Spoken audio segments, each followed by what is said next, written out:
enjing bidal gumuruh saking Jipang Panola Nagri. Wong kung ingkang bala puspa prabusananira lir surya wedalira sangka ing jwala nidyarsa madyangi jagat tok mungup paning sapuncaing mukir merbabak bangsu mirat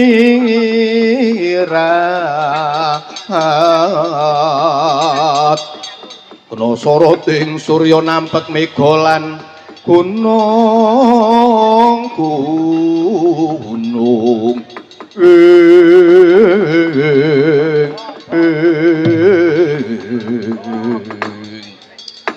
para wadya saking Jipang Panulan ingkang kapandhegan dening Patih Harya Metaun sampun mumaju-maju anggenipun gladhen paperangan madyaning alun-alun praja ing Jipang Panulan. Ayo Cuk, padha maju to.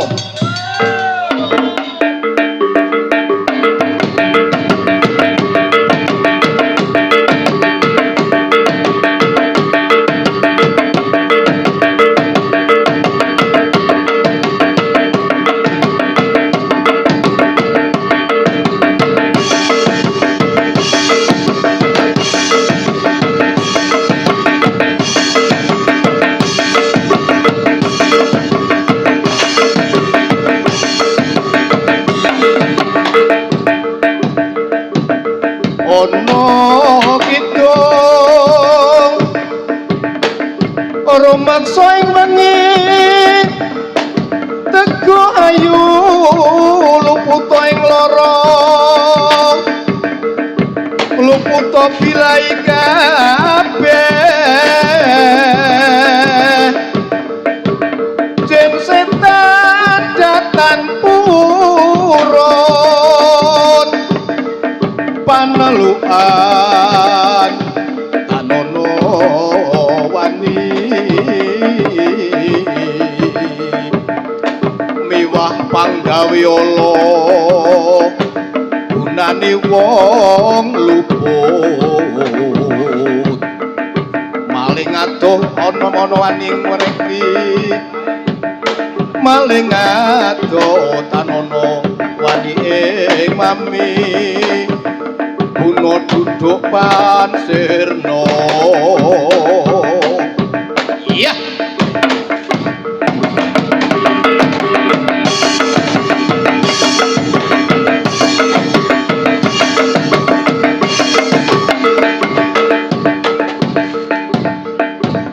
Yogyaniro kang para prajurit lamun bisa samya anulada do inguni caritane handelira sang Prabu Sasrabau ing Maespati aran Patih Swanda lelabuhanipun kang kinelung Triprakara Gunakaya purun ingkang ten atepi nuhun mitra utama yo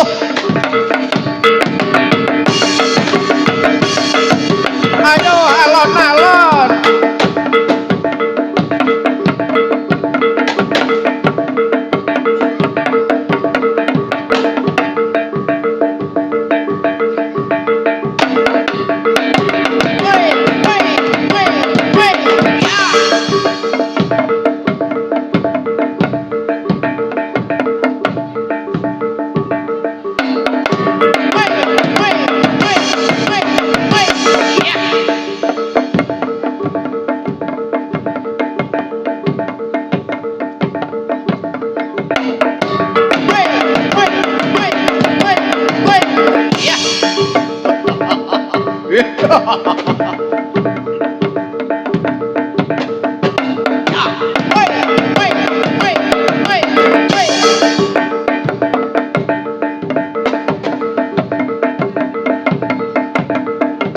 Allah punikoto warnanipun sang Harya Penangsang Dipati Dipang Panulan menawi Cinandra Agus rupane gedhe dhuwur piagedhe kondang jurite uga kondang kaperwirane bebasan raten jas tapak paluning pandhe sisaning Gurindo unggul sayengan ido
nadyan silih popo piyung kakinine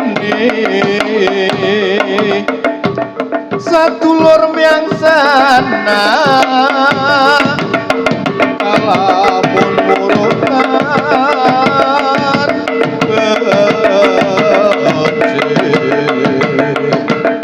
ora pantes yen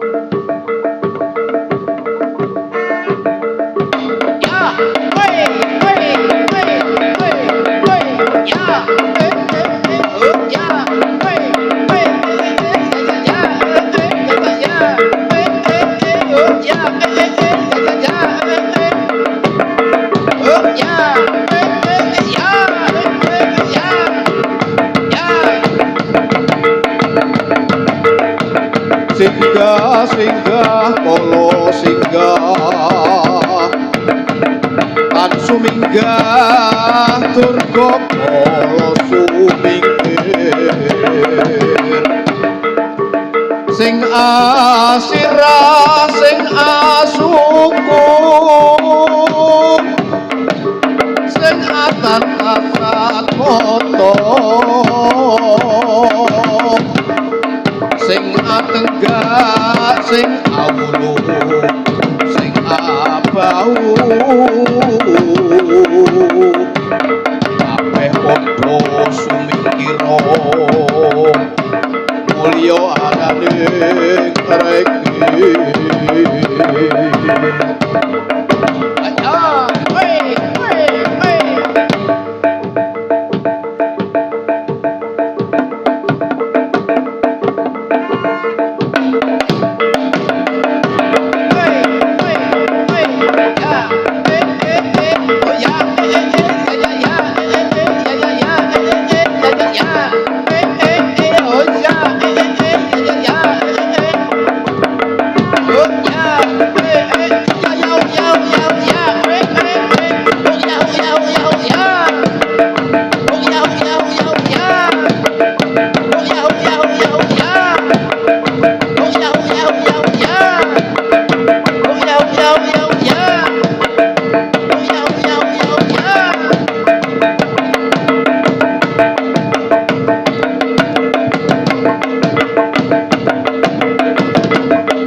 kawangono lintang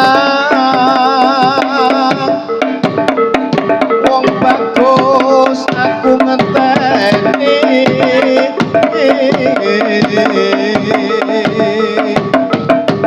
marang meko ingat kosong suntakon waratane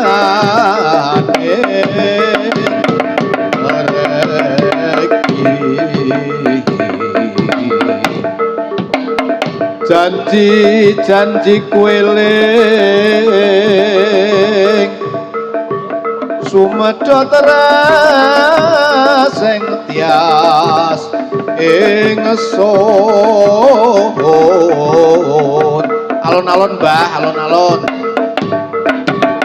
Ni masing sun prasopo sineksenan bumi langit. Lumbah niku malah dipaeka ki piye to Mas? Mas walat niku. Tangi sing tias ngenteni padang rembulan. Ayo yo.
Mas Pekalik nyambut gawe.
Tengaraning ngajure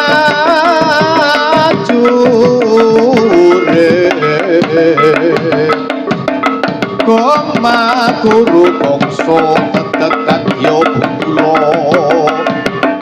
piahan riting turonggo esti berkata ingkang tuojo layu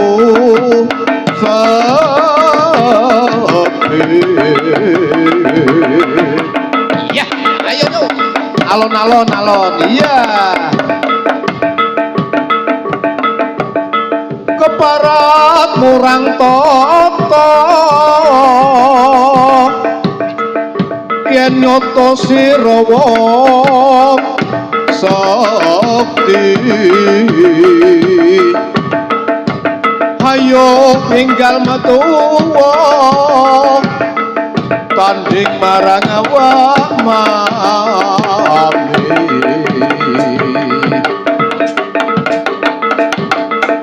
yen nyoto sira wong sakti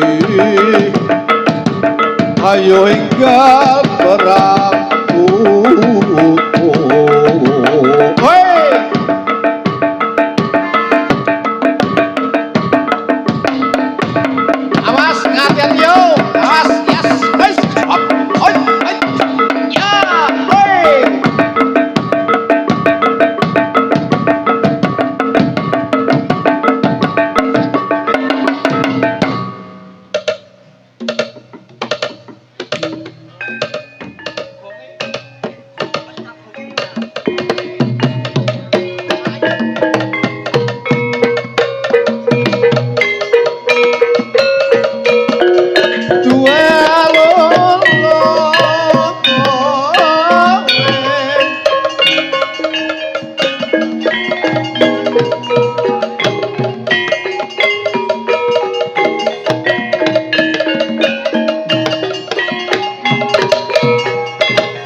Patih Metaun paring dawuh kula Kanjeng. Dina iki aku seneng banget dene sliramu anggone ngetapake kabeh para surek lan para prajurit wis padha marmaki atiku. Injih sedaya menika kula kok Kanjeng. Selaminipun panjenengan menika nglampahi tapa brata sedaya para prajurit para soreng kula gladhe supados samangkih menawi sampeyan dalem badhe niti prisa utawi badhe ginakaken prajurit sampun boten badhe ngwijiwani. Ya kaya ngono kuwi. Pancen pepatih ing Jipang Panulan ra kaya kowe ra swiji kabeh para prajurit tak sawang padha maju anggone gladen peperangan. Injih. Ngene Un. Wos sing pisuwaran iki aku seneng banget. Injih. Jalaran mentas wae. Aku nglakoni tapa brata dawuh dalem seka Kanjeng Sunan Kudus ya Rama Japar Sodik. Aku supaya nglakoni tapa brata 40 dina, 40 bengi, cegah dahar lan cegah wujud. Wah, kula nderek bingah Kanjeng. Menawi panjenengan dalem sampun kaleksanan anggenipun nglampahi tapa brata menika. Ya. Mula wektu iki anggonku bungah tak keparengake para prajurit lan kabeh para sureng padha suka parisuka. Oh ngaten. Menapa kepareng menawi kula nimbali dhateng abdi bedaya supados nglipur panjenengan dalem. Oh, tak keparengake Un, tak keparengake. Wirapati paring dawuh timbalana abdi bedaya supaya nglipur Kanjeng Adipati. Sendika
galak-galak santri Slendro padet sanga muga dadi sarana manunggal lair terus ing batin terus maju tanpa mundur patuh lan tangguh.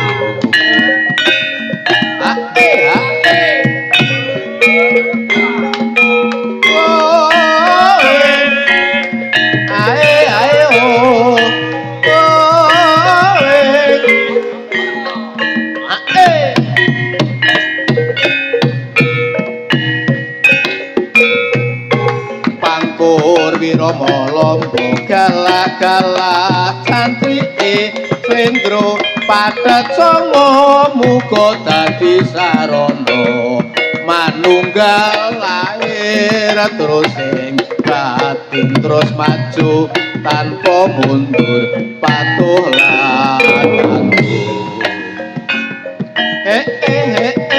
Salala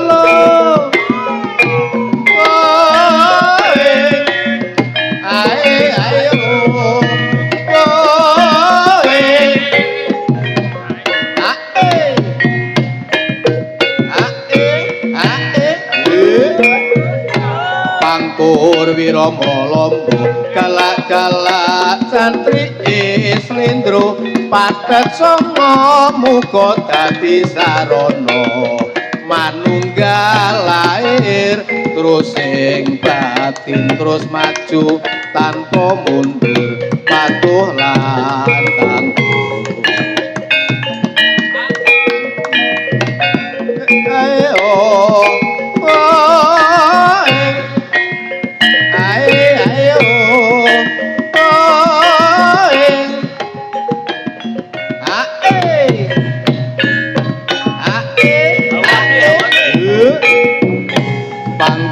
Wirama lomba galak-galak santri Slendro padet sanga muga dadi sarana manunggal lair terus ing batin terus maju tanpa mundur patuh lan tangguh.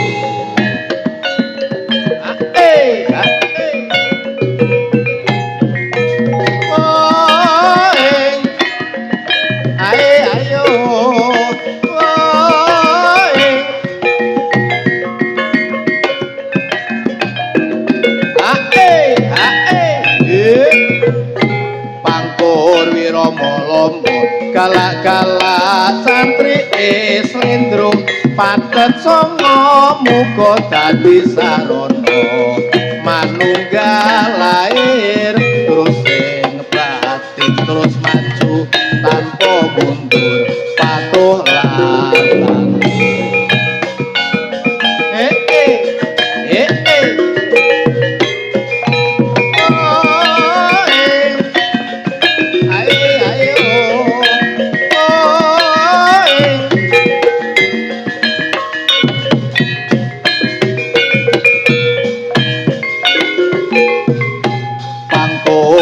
Molombo kala-kala santri Slendro padet songo muga dadi sarana manunggal lair terus sing batin terus maju tanpa mundur patuh lan tangguh.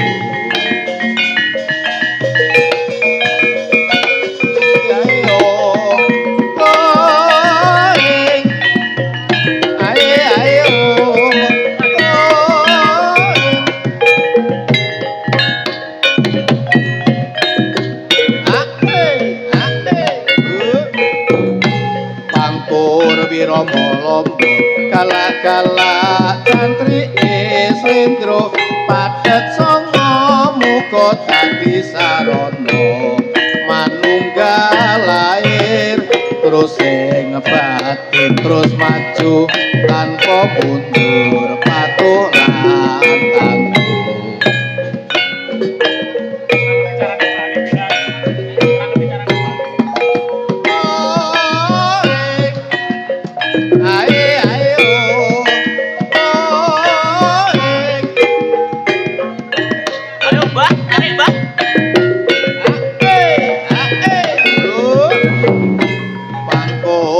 Molombo kala-kala santri Slendro padet songo muga dadi sarana manunggal lair terus sing batin terus maju tanpa mundur patuh lan tangguh.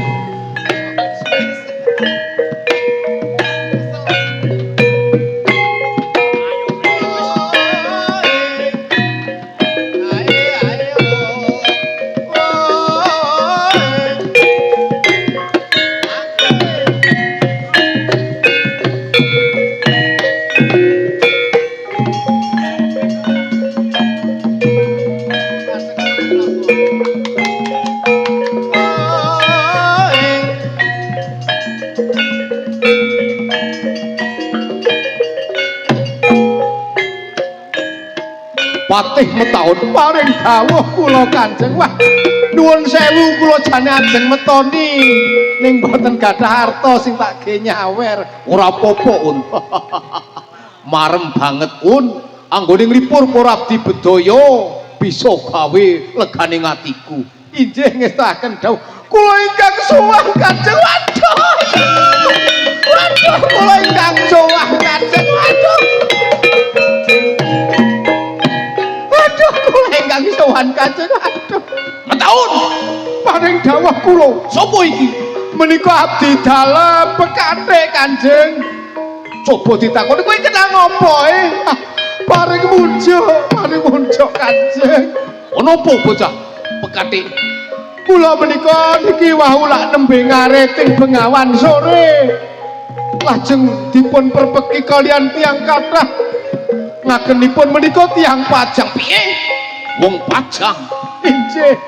Waduh kula lajeng dipun cepeng Kanjeng. Kula dipun perongkuling kula dipun iris nganggaret niku dipun paringi garet kagem panjenengan Kanjeng. Waduh ya waduh.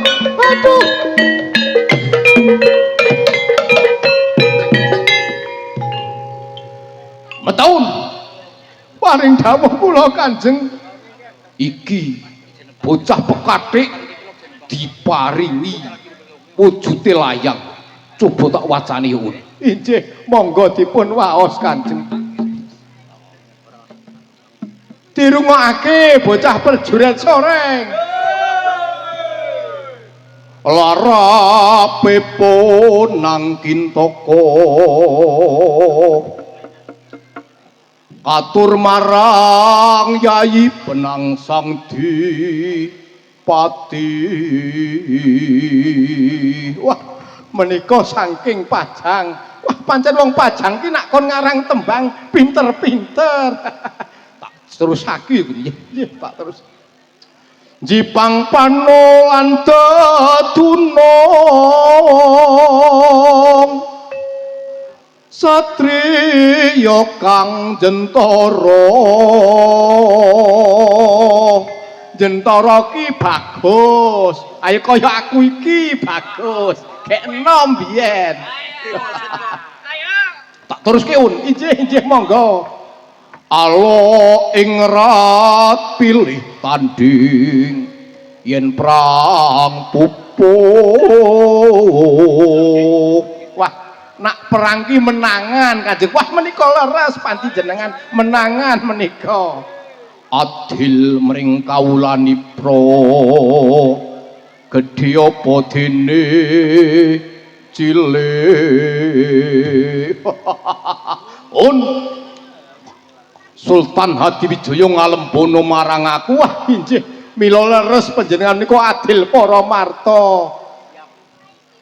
Wis terusane un. Tak teruske un. Wah, monggo rungokke para prajurit. Siap. Mung satitik cacatira ora cocok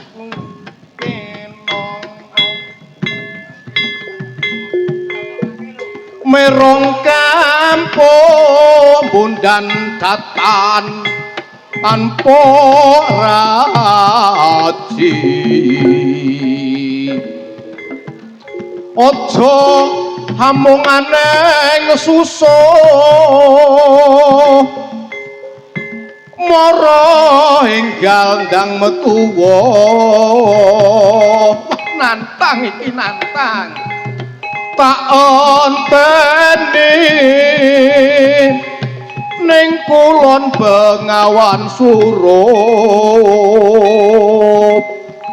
Sun Sultan Hadiwijaya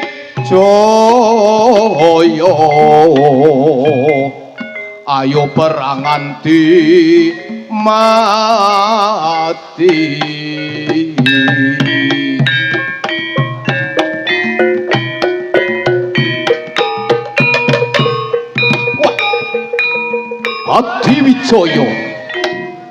Hadiwijaya kowe nantang Riya Penangsang Hadiwijaya karepet.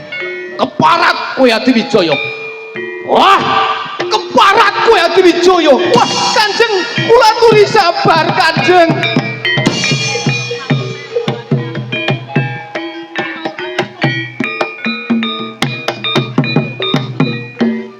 Kula aturi sabar Kanjeng Slendra Wetowa. Ya Allah sing nabuh. Ora matuk. Kula aturi sabar Kanjeng, kula aturi sabar. Ampun gekesa mangke panjenengan menika mindak kirang prayogi. Riya Penangsang ditantang Hadiwijaya un. Siagake para prajurit, aku dhewe sing nukil kulune Dipati Deminata. Ayo kabeh prajurit dijareke Kanjeng Adipati ayo. Ayo maju. Ayo maju. Ayo maju.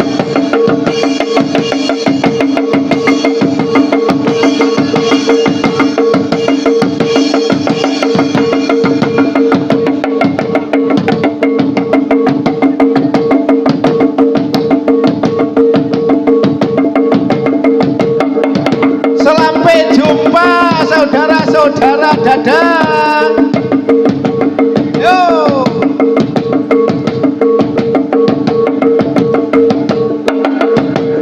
Ya, alhamdulillah selamat. Tepuk tangannya mana? Langen Mudo Santoso.